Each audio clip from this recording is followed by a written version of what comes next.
So who is actually a programmer? Okay. Okay. So we can talk a bit more technically then. So who already does Go? Some kind of Go? Okay. Brilliant. So, okay, I'm going to help you make a case for using Go more then. Well, perfect. Good. There you go. So this is for you then. Okay, yeah, so my name is Matt Ryer. I've been doing Go for 10 years actually, so since before version 1, which is crazy really when I think about it. But I kind of fell in love with it when it was very young, because it was this it had some interesting ideas in there and things that really resonated after using other languages, and it sort of addressed some of the pain that I felt like I was having. So I'll talk a bit about that in this talk. That's great, I love that sound, just the beer sound.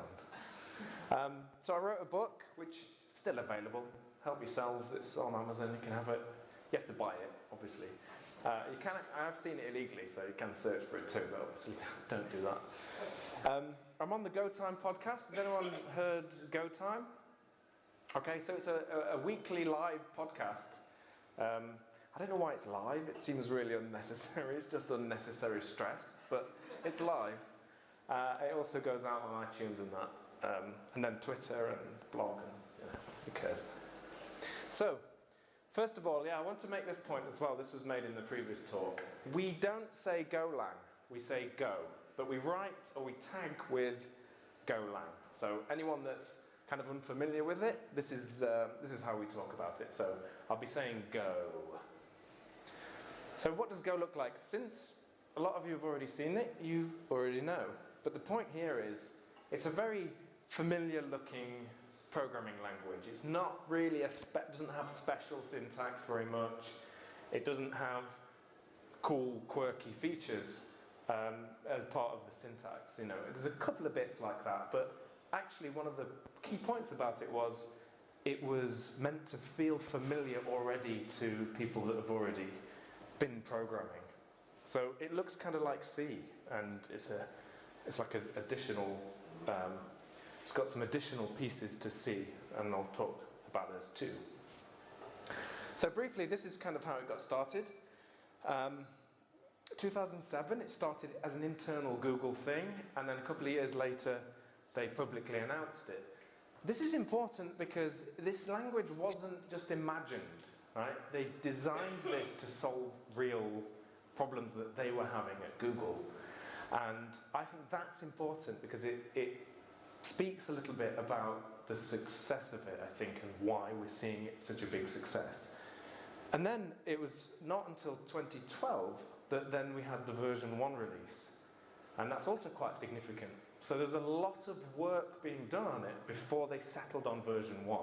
And there's a big promise that the Go team and the Go project makes about version 1, which I'll talk about later, but it's all a part of this why Go is actually quite a safe investment for teams that are still deciding what tech to use, or some people aren't sure that Go is going to kind of last the test of time, and I think that's wrong. So they made Go basically back in the 70s when C was designed. Software engineering was totally different to how it is today. It was a single core machine. People had the same job for like 40 years. I mean, I don't think I've had a job longer than 2 years, genuinely, and cut that out actually, because that makes me sound, we'll edit that, no problem.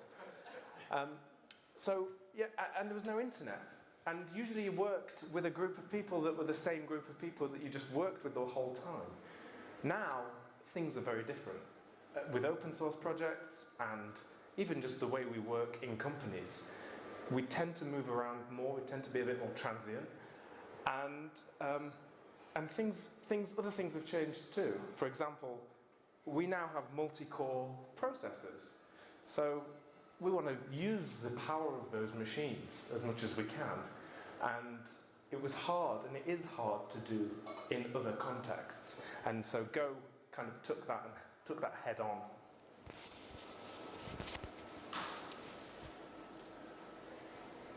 So some of the key design goals for Go are philosophically very important to understand. And when you apply this same kind of thinking to your own projects, you notice it really pays dividends. And I'm going to just highlight some of the important ones. So the first one is Go was designed to be simple. And that's sometimes seen as a negative by people when they have experience with other languages that have other language features. Sometimes they look at Go and say, well, it just doesn't have all the things that I'm used to having, and therefore it's a lesser language in some way. I think the opposite's true. It's true that it has fewer language features, but that the power of that comes and pays dividends with the fact that its simplicity helps. Yes? You can argue that no one actually designs the language to be hard. You could argue, so he said you could argue nobody designs a language to be hard. Have you used Swift? I don't think they do design it to be hard, but what they do is they say yes to everything. That's the thing. And the Go team's default position is no. And so that's a difference. Thank you. By the way, feel free to banter. Because I'm like that. I mean, what I say is not always great, but I'll be quick. That's my promise. Much like Go, actually. You know, Go was designed to be fast. And that's not just performance, which is important, but actually Go builds very quickly as well. Remember, back in the 70s, of course, projects were done differently. It was fine if something took 20 minutes to build, because it's still it's just computers that were amazing. Now, we haven't got 20 minutes. We want it to build immediately. We work in a much more iterative way, I think, than we ever did. And therefore, we need things to build quickly. We need to be able to run our tests quickly. And so being fast is important. Maintainability is also key when it comes to whether it's safe to invest in Go. Really, investing in it is kind of thinking about what's the longevity going to be of a project. We're kind of obsessed with how long something's going to take to deliver that first time. But actually, in some cases, that's a tiny cost compared to the cost of maintaining code. And so Go has a focus on writing code that's easier to maintain versus, you know, all the great features that you might be used to in other languages. Useful's obvious. I know what you're going to say. Who would design it to be not useful? So, fair point. There's a mechanical sympathy with Go too. So some languages like Ruby, they're very high level, very powerful, and very fun to use. I used to do a lot of Ruby. But there's a kind of trade-off there. What you were doing in the code didn't really represent what was going to be actually happening on the machine. So in Go, there's a mechanical sympathy where if you create the instance of a struct, you're allocating memory in that instant, and you can see what you're doing. It's very explicit and very deliberate. Sometimes people say, oh, I just wish it would do these things for me. But when it comes to readability and maintainability, that having it being that expressive, even if it does feel a little verbose sometimes, is worth having. Yes? Is there always a one-to-one relationship between what you write and what gets executed? Is there always a one-to-one relationship between what you write and what gets executed was the question. And the answer? Don't know. Thank you. Yep. That's a good question. I'd have to think about it. But actually, generally, I would say yes. And you could probably find a case where that's wrong. But certainly, as a philosophy of the design of it, I think that was one of the key things. So a bit about this version 1 promise. So we're talking about like the stability of code. Go made a promise that once they eventually got to version 1, any future versions within that major version would be backwards compatible. And by and large, this has been a very successful thing. It means you can write code and know that the tools are going to keep working with that code. You don't have to keep going back and maintaining code and updating it and things. Does anyone know the current version of Swift? I'm not going to keep having a go at Swift, but it's on like Swift 6 or something, and every time they do a major release, you have to either throw away old code or do some work to bring it up. And they provide tooling to help and stuff, you know. But the way that Go addresses it is keeps the promise. Yes? Is it like super hard to keep all the design constraints that they have simple and stuff and provide backwards compatibility? How do they manage it? Yeah, so the question was, how do they manage maintaining this backwards compatibility while also keeping all the other promises? And the thing is, I think saying no to things helps there. So if you look at the different versions of Go, they're not that different. There's usually like adding some things, but not much. The language itself really hasn't changed very much since version 1. And I think they do that by just having this attitude of, by default, no, we're not going to add something, and we'll add it really only when we're absolutely sure. That also comes into the fact of the sort of future compatible. Oh, by the way, the latest version of Go this year is going to be Go 1.13. It's still a 1 point something release. So we haven't got even Go 2 yet, even though it's been out for 10 years. So that really, I think, highlights that point. It's also designed to be future compatible as well. So they're very careful about the language design, and they're not just adding anything that might their hands in the future. They think about that too. So it kind of gives you sort of stability there. So it has fewer language features. And I've heard this, people say, oh, it's just not as powerful, you know, it doesn't have exceptions, I can't do things I'm used to doing with that. And there's a lot of other features, language features, that it doesn't have. I think it's wrong to then come to the conclusion that, oh, therefore it's a lesser language in some way. What it means is everything's more explicit, because you can still do the same things, you know. The previous talk was about sort of Node to Go, but you can do everything you can do in Go, you can do in Node, you can do in C#, you know. You can do all these things. It's really just about whether it matches perfectly or is kind of more appropriate or not, depending on your context. So I rarely get into sort of language battles or language wars or anything, because, you know, if a development team, if all they know is Node, then it seems quite a sensible choice to me, even though I'm here advocating for Go. So since there's less in the language, it's easier to learn, and that means anyone can kind of start to pick it up, whether they've got compiled language experience or not. And the fact that it looks a bit like JavaScript and C and C# and Java and all these languages really helps with that. So it is quite easy, relatively easy to learn.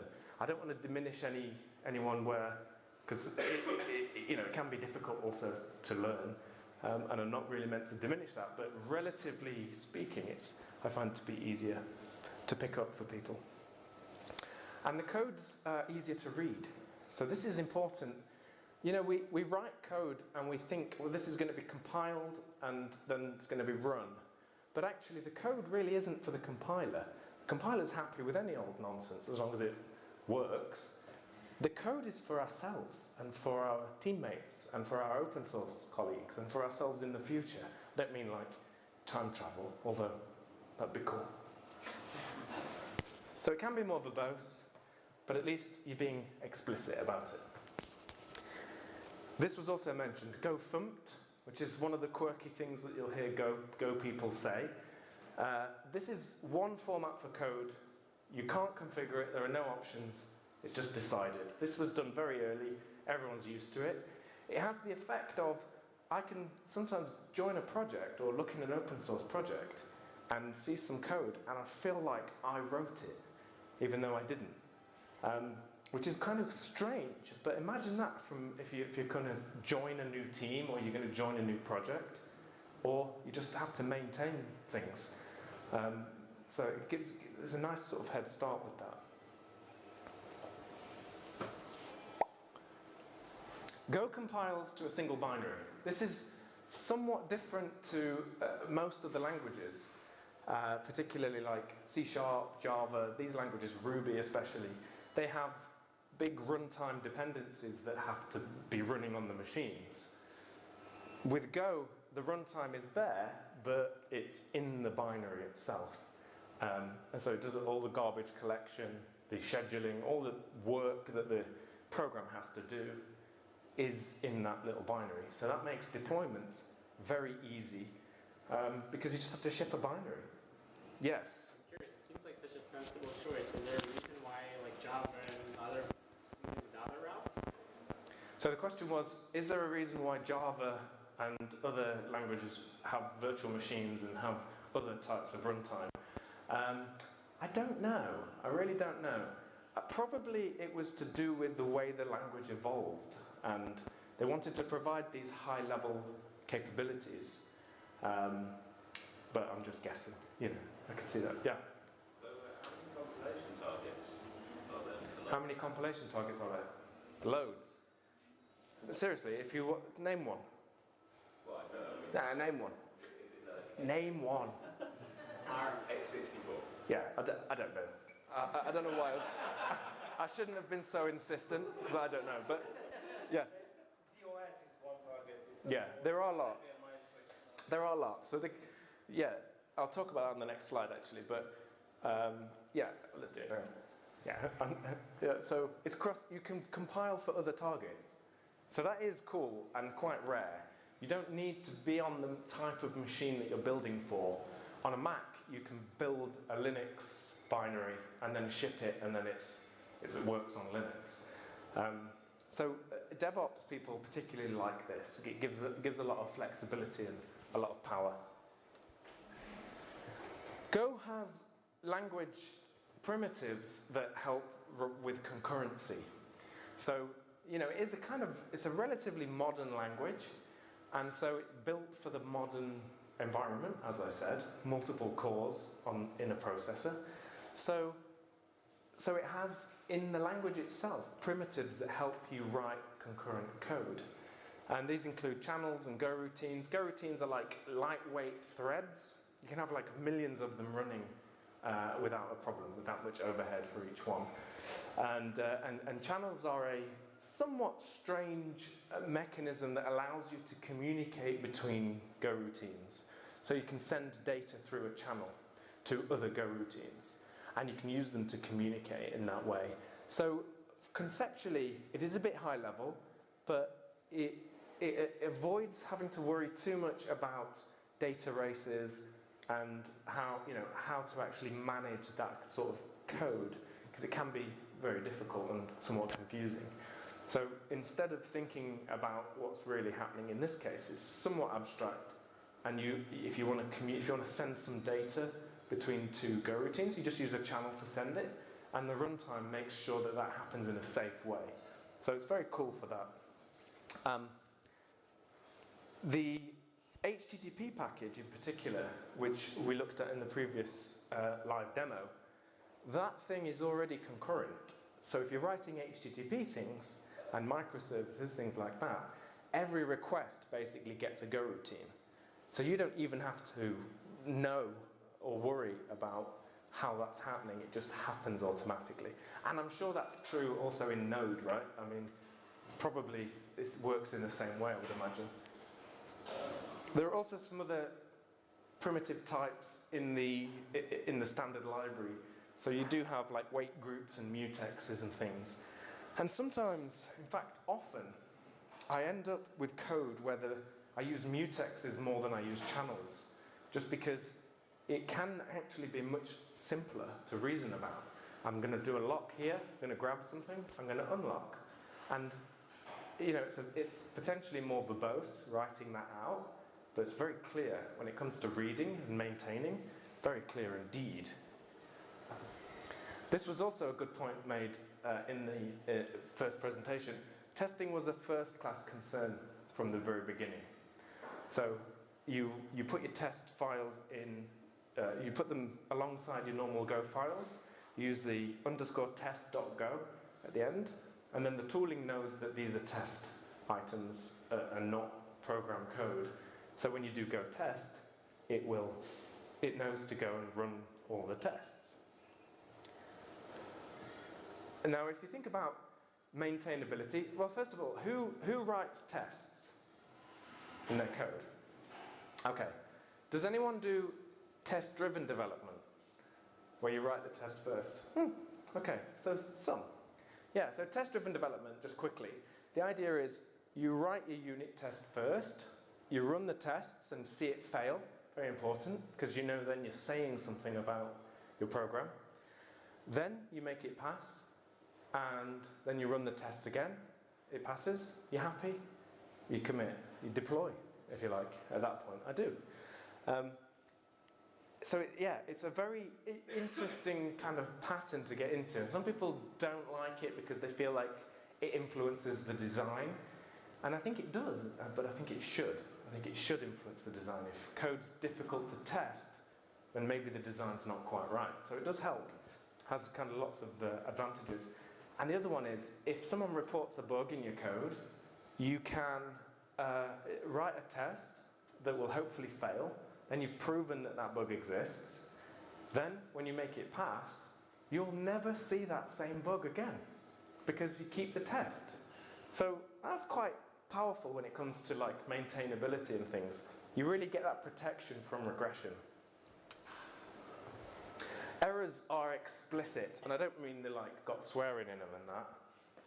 Shoelaces undone. Sorry, just tuck that in. Cut this bit out, will you? Errors are explicit. So in a lot of languages you have exceptions. So if something goes wrong, there's like a special route through the code that the execution will flow as it unwinds the stack and kind of, it's an exceptional case. Go doesn't have exceptions. It has panics, but we tend, as a community, we sort of tend to avoid panics. And we rely instead on the errors, which are just normal values. So in Go, functions and methods can return multiple arguments, and usually the last one, often the second argument, is an error type, which if it's nil, you know, oh, that worked. If it's non-nil, then something went wrong and you have the error. This means you have to handle errors explicitly, immediately. You don't get to think about them later, like, oh, if there's exceptions, yeah, we'll solve this later. There is no later. When's later? In programming, in code, in engineering, there isn't a later, really. So Go forces you to handle this up front. And people criticize it because they get sick of writing if error doesn't equal nil all over the place. But it's explicit, it's clear, and you're making a decision at the time that you're thinking about that edge case, right? So it's not something that you do after the fact without the context and you have to just come up with a policy for everything.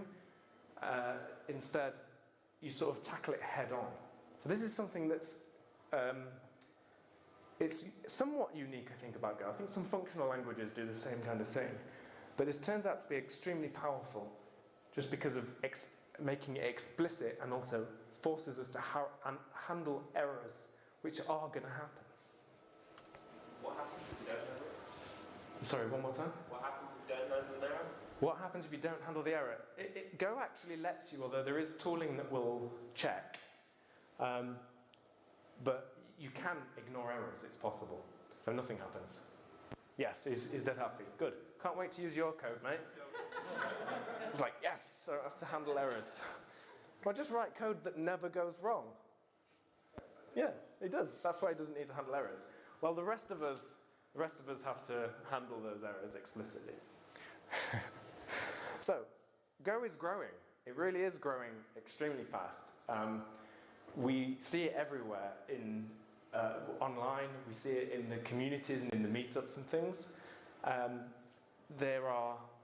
It's one of the fastest growing languages in the world, actually. It's the 4th one at the moment on GitHub. And that's kind of phenomenal because Swift, by the way, is also one of the fastest growing languages. But Swift has something that Go doesn't have. Swift has iOS. You have to use Swift now to build things for the iPhone. So they've got a sort of captive audience. Go doesn't have that, and it's still competing. So it definitely has something about it, whatever it is. And also, graph. That graph is growing, isn't it? It's obvious. So Go's already running in production. Does anyone have a Monzo account? Yeah, so Monzo's written in Go, which is awesome. Cloudflare also, they have a lot of Go. And John Graham Cummings, the CTO of Cloudflare, said, if you use the internet, then you're using some Go code now. That's now kind of truth. Does anyone use the internet? Yeah. Oh, no? Oh, you should check it out. It's massive. You're going to love it. Docker, of course, was written in Go. This was something that I think did help Go in its adoption. It became, it got the reputation of being quite a grown-up language because of Docker, I think. And Uber also have something like 15,000 microservices written in Go, which is kind of awesome. So the other thing that's great about Go is the community. It's different to other tech communities that I've seen. It has a deliberate focus on diversity and inclusion. So, a lot of tech, it essentially ends up being white blokes, and for some reason, they haven't done a good job of welcoming people that were different or just didn't sort of look like them. So people got excluded and didn't feel welcome in other communities. And the Go team and conference organizers and meetup organizers deliberately made this a focus. And so it's not the most, it's a very diverse community. It's getting better. There's a long way to go, but it's very welcoming to everybody. And I always say, if you're weird, then come to Go. If you feel weird in other places, then you're welcome in Go. That's the way we talk about it. There are also great meetups and conferences.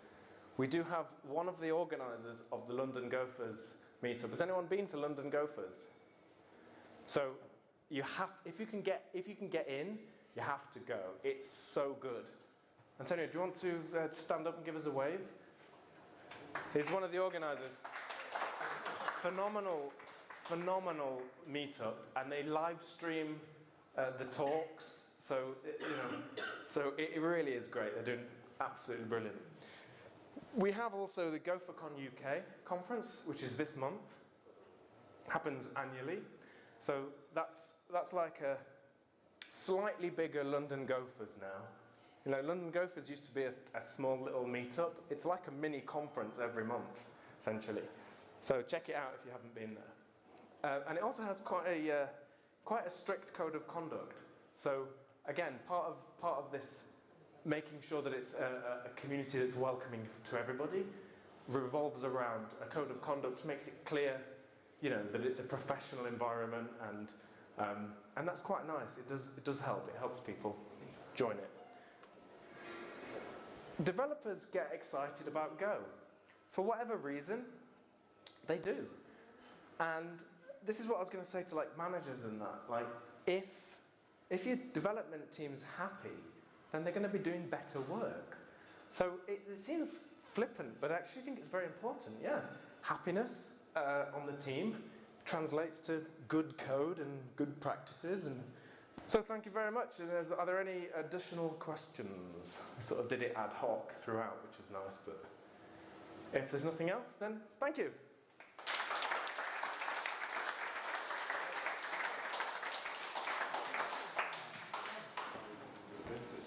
Thanks, guys.